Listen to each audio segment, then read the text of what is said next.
Hello, in this video I will show you how to always show or hide Google Chrome's bookmark bar. So it's a very easy process. What you have to do is firstly open your Google Chrome. Then as you can see, this is the bookmark bar right over here. Now in order to hide or show the bookmark bar, all you have to do is click on the three dots top right.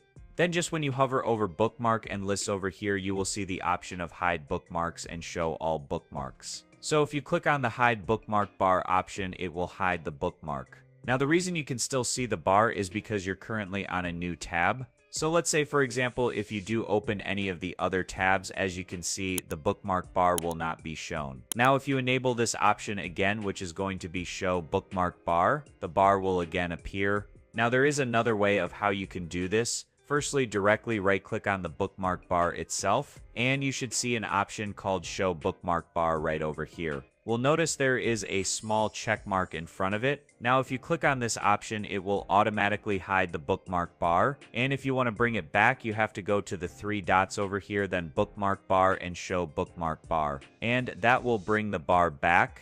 So that's it, and if this video was helpful, please consider subscribing and liking the video.